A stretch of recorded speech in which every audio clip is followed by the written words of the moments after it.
साथीहरु तपाईहरु पनि आफ्नो मोबाइलमा नेपालबाट भेरिफाइड पेपाल एकाउन्ट बनाउन चाहनुहुन्छ भने आजको यस भिडियोमा तपाईले नेपालबाट भेरिफाइड पेपाल एकाउन्ट कसरी बनाउन सक्नुहुन्छ यो भिडियोमा सम्पूर्ण तरिका सिकाइएको छु। त साथीहरु मेरो यस YouTube च्यानलमा नयाँ हुनुहुन्छ भने च्यानललाई सब्स्क्राइब गर्नुहोला र भिडियोलाई लाइक कमेन्ट र भिडियोलाई साथीहरुमाझ शेयर गरिदिनु होला। ल त साथीहरु ढिला नगरी आजको भिडियोलाई सुरु गरौँ। साथीहरु आफ्नो मोबाइलमा नेपालबाटै भेरिफाइड पेपाल एकाउन्ट बनाउनको लागि सर्वप्रथम तपाईले यो भिडियोको डिस्क्रिप्सन बक्समा एउटा पेपाल वेबसाइटको लिंक हेर्न सक्नुहुन्छ। तपाईले नेपालबाट भेरिफाइड पेपाल एकाउन्ट बनाउनको लागि तपाईले यो भिडियोको डिस्क्रिप्सन बक्समा जुन पेपाल वेबसाइटको लिंक छ त्यही लिंकमा क्लिक गर्नुहोला र त्यसपछि तपाईले आफ्नो क्रोम ब्राउजरमा यस्तो इन्टरफेस हेर्न सक्नुहुन्छ जुन इन्टरफेस मेरो मोबाइलको क्रोम ब्राउजरमा हेर्दै हुनुहुन्छ। अब तपाईले नेपालबाट पेपाल एकाउन्ट बनाउनको लागि तलतिर तपाईले बिजनेसमा साइन अप फर फ्रीमा क्लिक गर्नुहोला।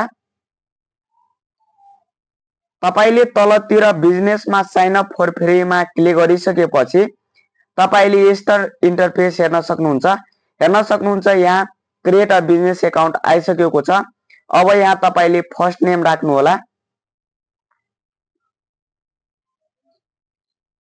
साथीहरु यसरी फर्स्ट नेम राखिसकेपछि तपाईको नाममा यदि मिडल नेम छ भने तपाईले मिडल नेम राख्नु होला। डकुमेन्टहरु अनुसार नै राख्नु होला।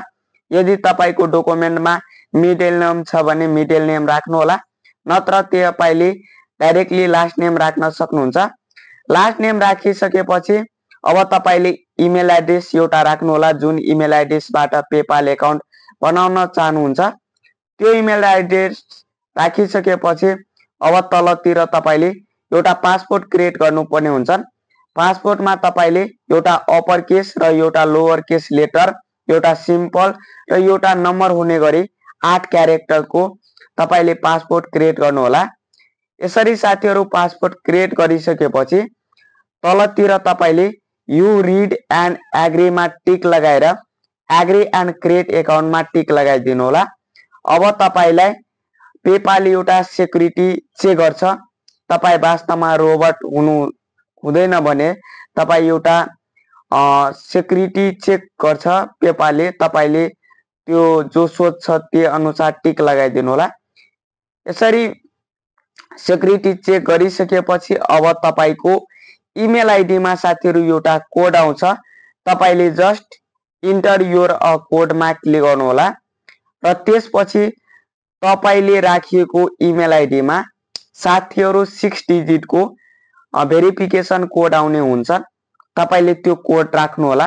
हेर्न सक्नुहुन्छ मेरो मोबाइल स्क्रिनमा मेरो इमेल आईडी मा कोड आइसकेको छ। अब मैले जस्ट यो कोडलाई यहाँ राख्दिन्छु। यसरी कोड राखेर तपाईले सबमिट मा क्लिक गरिदिनु होला। सबमिट मा क्लिक गर्ने बित्तिकै हेर्न सक्नुहुन्छ यु आर अल सेट देखाइएको छ।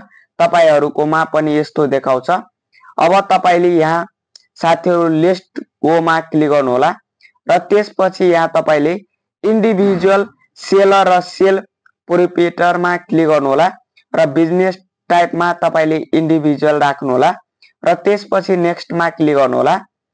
साथीहरु नेक्स्ट मा क्लिक गरिसकेपछि अब तपाईले यस्तो इन्टरफेस हेर्न सक्नुहुन्छ।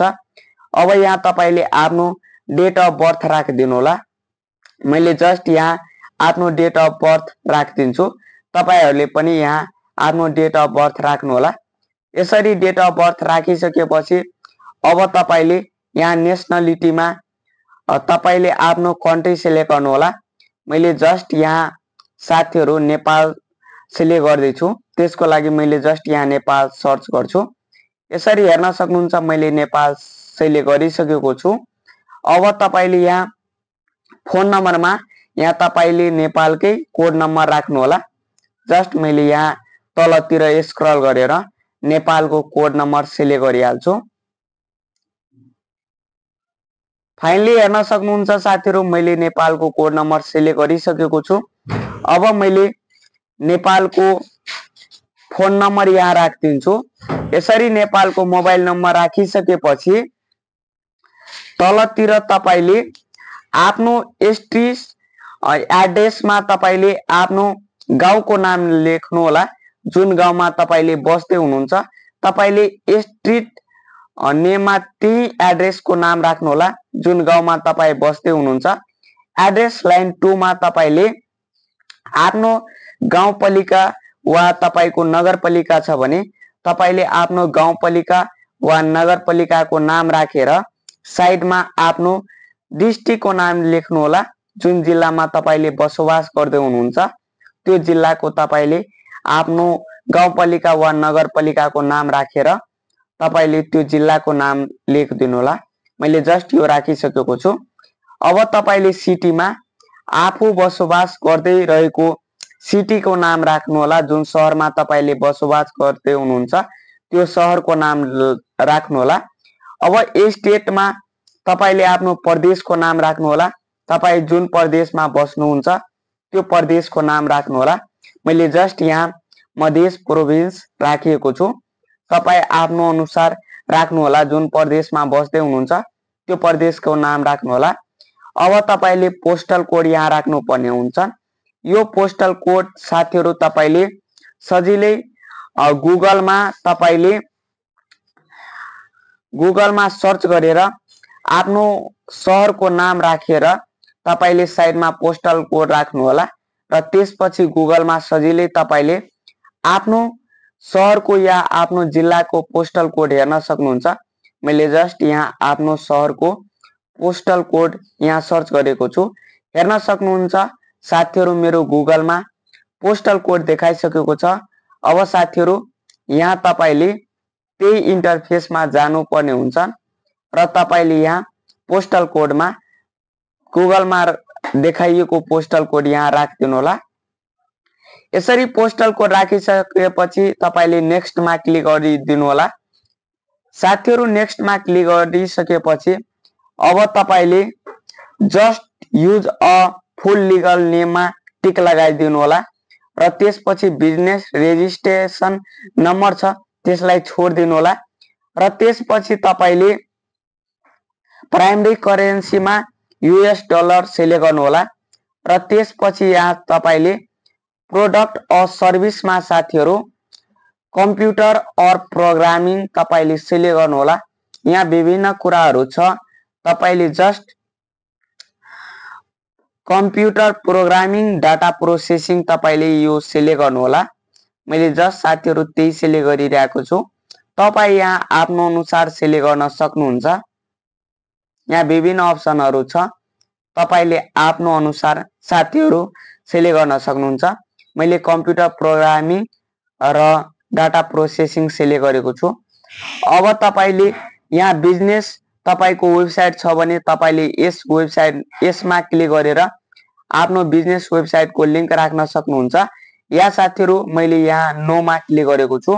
अब तपाईले युज योर रेसिडेन्शियल एड्रेसमा टिक लगाएर नेक्स्ट मा क्लिक गरिदिनु होला। साथीहरु नेक्स्ट मा क्लिक गरिसकेपछि तपाईले हेर्न सक्नुहुन्छ गो टु होम पेज देखाइएको छ। अब तपाईले गो टु होम पेजमा क्लिक गर्नु होला। साथीहरु गो टु होम पेजमा क्लिक गरिसकेपछि हेर्न सक्नुहुन्छ हामीले सजिलै नेपालबाटै पेपाल एकाउन्ट बनाइसकेको छ। मैले क्रोम ब्राउजरमा डेस्कटप साइटमा ओपन गरेर तपाईलाई देखाइदिन्छु। तपाईले हेर्न सक्नुहुन्छ साथीहरु हामीले नेपालबाटै सजिलै पेपाल एकाउन्ट बनाइसकेको छ। अब यहाँ तपाईले यदि बैंक एकाउन्ट एड गर्न चाहनुहुन्छ भने तपाईले यूएस को बैंक एकाउन्ट एड गर्न देखाउँछ। तपाईले सजिलै मेरो मोबाइल स्क्रिनमा हेर्न सक्नुहुन्छ। अब साथीहरु यहाँ तपाईले जस्ट ब्याक हाल्नु होला आफ्नो पेपाल एकाउन्टमा र त्यसपछि यहाँ नोटिफिकेसनमा एउटा आइकन हेर्न सक्नुहुन्छ। अब तपाईले नोटिफिकेसनको आइकनमा क्लिक गर्नु होला। साथीहरु नोटिफिकेसनको आइकनमा क्लिक गरिसकेपछि तपाईले लिंक अर डेबिट कार्ड र क्रेडिट कार्ड हेर्न सक्नुहुन्छ। तपाईले नेपालको लागि डेबिट कार्ड वा क्रेडिट कार्ड लिंक गर्नुपर्ने हुन्छ। त्यसको लागि तपाईले त्यसमा क्लिक गरेर आफ्नो जुन नेपाल बैंकको भिजा कार्ड हुन्छ साथीहरु, डेबिट कार्ड, त्यही भिजा कार्डलाई यहाँ एड गर्नुपर्ने हुन्छ। तपाईले भिजा कार्डको डिटेलहरु यहाँ तपाईले राखेर सबमिट गर्नु होला र त्यसपछि तपाईको नेपालको बैंकको भिसा कार्ड हुन्छ त्यो भेरिफाइड भइहाल्छ साथीहरु। मैले हालको लागि मसँग अहिलेको लागि साथीहरु कुनै पनि बैंकको भिजा कार्ड छैन, त्यसको लागि मैले यसलाई अहिले स्किप गरेको छु। तपाईहरुले यहाँ सजिलै आफ्नो भिजा कार्डलाई लिंक गर्नु होला। साथीहरु हेर्न सक्नुहुन्छ मैले तपाईलाई यो फुल प्रोसेस आफ्नो मोबाइलबाट नेपालबाट भेरिफाइड पेपाल अकाउन्ट कसरी बनाउन सकिन्छ यो भिडियोमा सम्पूर्ण तरिका सिकाएको छु। त साथीहरु तपाईहरुलाई यो भिडियो कस्तो लाग्यो कमेन्ट सेक्सनमा कमेन्ट गर्नु होला। च्यानललाई सब्स्क्राइब गर्न नभुल्नु होला। हस् धन्यवाद। मिलौँ अग्लो भिडियोमा। जय नेपाल।